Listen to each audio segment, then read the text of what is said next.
कि कई ऐसे लोग हैं जो चाहते हैं कि मैं और मेरे प्रधानमंत्री के बीच में दूरियां आए। मैं बहुत स्पष्ट तौर से कहना चाहता हूं कि उनका ये सपना कभी पूरा नहीं होगा। मैं मेरे प्रधानमंत्री से किसी भी तरीके के विवाद में जाऊं, ये संभव ही नहीं। ये जानकारी पार्टी पहले ही साझा कर चुकी है कि आगामी 28 नवंबर को पार्टी के स्थापना दिवस के दिन पार्टी पटना के गांधी मैदान में एक बड़ी रैली का आयोजन करने जा रही है। नमस्कार, हमारा नाम है समरीन और आपने देखना शुरू कर दिया है लाइव सिटीज। देखिए, आज 22 तारीख है और आज 22 तारीख को श्री कृष्ण चेतना परिषद में चिराग पासवान की बड़ी बैठक हुई थी। आपको बता दें कि इस बैठक में शामिल होने के लिए चिराग पासवान भी पटना पहुंचे थे। यहाँ पर हाई लेवल मीटिंग हुई है, एलजेपीआर की बड़ी बैठक हुई है। देखिए, अब से कुछ देर पहले ये बैठक संपन्न हो चुकी है और चिराग पासवान अंदर से बाहर निकले। बाहर निकलकर चिराग पासवान ने मीडिया कर्मियों से भी बातचीत की। आपको हम दिखाएंगे कि ऐसा क्या कुछ हो गया था कि चिराग पासवान भयंकर गुस्से में आ गए। क्या कुछ कहा है चिराग पासवान ने, सबसे पहले आप चिराग को सुनिए। आज लोक जनशक्ति पार्टी रामविलास की प्रदेश स्तरीय ये बैठक थी। ये जानकारी पार्टी पहले ही साझा कर चुकी है कि आगामी 28 नवंबर को पार्टी के स्थापना दिवस के दिन पार्टी पटना के गांधी मैदान में एक बड़ी रैली का आयोजन करने जा रही है। एक लंबा समय हुआ जब हमारे नेता आदरणीय रामविलास पासवान जी थे, उस वक्त पार्टी ने आखिरी बार गांधी मैदान में बड़ी रैली का आयोजन किया था। उसके बाद इस बार हम लोग ये आयोजन करने जा रहे हैं। चुनावी वर्ष भी है। अगले साल लगभग इस समय तक संभवतः नई सरकार का गठन हो गया होगा।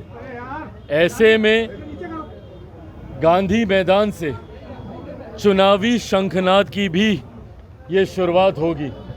गांधी मैदान की रैली के बाद लोक जनशक्ति पार्टी रामविलास पूरी तरीके से चुनावी मोड में आ जाएगी। प्रत्याशियों के चयन की, सीटों के चयन की ये तमाम प्रक्रियाएं इस रैली के बाद शुरू हो जाएंगी। रैली की तैयारियों में क्या क्या प्राथमिकताएं हैं, आने वाले साल में पार्टी की क्या रणनीति रहेगी, इन तमाम विषयों को लेकर चर्चा हुई। अभी ये चर्चा चलेगी।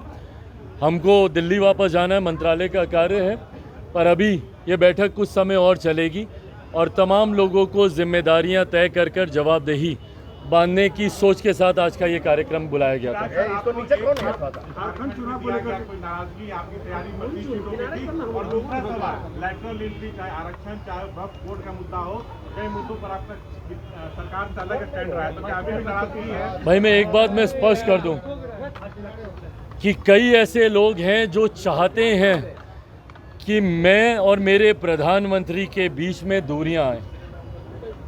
मैं बहुत स्पष्ट तौर से कहना चाहता हूं कि उनका ये सपना कभी पूरा नहीं होगा। मैं मेरे प्रधानमंत्री से किसी भी तरीके के विवाद में जाऊं, ये संभव ही नहीं।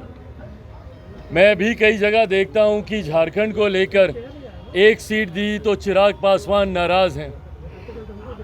मैं, मेरी पार्टी ना सिर्फ खुश बल्कि पूरी संतुष्ट है कि भारतीय जनता पार्टी ने एक दूसरे राज्य में भी लोक जनशक्ति पार्टी रामविलास को वही सम्मान देने का काम किया जो सम्मान वो हमारे नेता आदरणीय रामविलास पासवान जी के रहते हुए देती थी। उन्होंने बल्कि इस बार तो और सम्मान को बढ़ाने का काम किया गया। 2014 में भी हम लोग को एक सीट दी गई थी झारखंड में लड़ने के लिए, शिकारी पारा की वो सीट। उस वक्त पार्टी बहुत ज़्यादा संतुष्ट नहीं थी उस सीट के चयन से। इस बार मुझे खुशी इस बात की है कि जो सीटें हम लोगों ने चुनी थी उसी में से हम चाहते थे कि हम लोगों को गठबंधन के तहत लड़ने का मौका दिया जाए। पार्टी पूरे जोश उत्साह के साथ हम लोग वहाँ पर चुनावी रण में उतरेंगे, जहाँ इस बात को मैं सुनिश्चित करूँगा कि लोजपा अपनी चतरा की सीट तो जीतेगी ही जीतेगी, पर हम लोगों की अहम भूमिका भाजपा और गठबंधन को बाकी सीटों पर भी जीत दिलाने को लेकर होगी। कल वहाँ पे परसों 24 तारीख को वहाँ पे नामांकन है। उस नामांकन में भी मैं झारखंड जाऊँगा और मैं मानता हूँ, पूरा विश्वास है कि हेमंत सोरेन जी की मौजूदा सरकार, जिसमें इतने विवाद और भ्रष्टाचार देखने को मिले, पहली बार झारखंड को शर्मसार होना पड़ा कि उनके मुख्यमंत्री तक को भ्रष्टाचार के आरोपों में जेल जाना पड़ा। जिस तरीके से बटा हुआ विपक्ष दिखाई दे रहा है, सीटों के लिए एक दूसरे पर आरोप प्रत्यारोप करने से भी ये लोग बाज नहीं आ रहे। किस प्रकार का ये गठबंधन, जहाँ पे राजद कांग्रेस खुलकर एक दूसरे के ऊपर आरोप प्रत्यारोप लगा रहे हैं, तो जो गठबंधन एक दूसरे के साथियों को गठबंधन में चुनाव लड़ने तक का सम्मान नहीं दे पा रहा, तो कैसे एक मंच पर आकर एक दूसरे के वोटर्स को ये लोग कन्विंस करेंगे एक दूसरे के समर्थन में मतदान करने को लेकर। मैं मानता हूँ तथाकथित इंडी अलायंस की एक बड़ी हार, जैसे हरियाणा में देखने को मिली, एक बड़ी हार झारखंड चुनाव परिणामों के बाद देखने को मिलेगी और एक मजबूत एनडीए की सरकार जो आज की तारीख में ज़रूरत है झारखंड के विकास को लेकर, वो सरकार हम लोग झारखंड में बनाने जा रहे हैं, इसमें कहीं कोई संदेह नहीं। पक्ष इस तरीके से हरियाणा में हारा, उससे बड़ी हार की ओर अग्रसर होगा झारखंड में। अभी तो चुनाव लड़ने से पहले ही के खड़े लोगों को ये लोग सम्मान नहीं दे रहे। राजद को जिस तरीके से साइडलाइन किया गया, खुलकर ये लोग एक दूसरे के ऊपर आरोप प्रत्यारोप ये लोग लगा रहे हैं, तो जो लोग गठबंधन में सीट बंटवारे में ही एक दूसरे का सम्मान नहीं कर रहे, तो ऐसे में चुनाव में कैसे अपने वोटर्स को कन्विंस करेंगे एक दूसरे के पक्ष में मतदान करने के लिए। तो मैं मानता हूँ कि इंडी अलायंस तथाकथित एक बड़ी हार की ओर अग्रसर हो रहा है और एनडीए मजबूत सरकार पुनः झारखंड में बनाने जा रही है। हेमंत जी की सरकार देख लिया, झारखंड के लोग को शर्मसार होना पड़ा कि उनका मुख्यमंत्री भ्रष्टाचार के आरोपों में जेल में।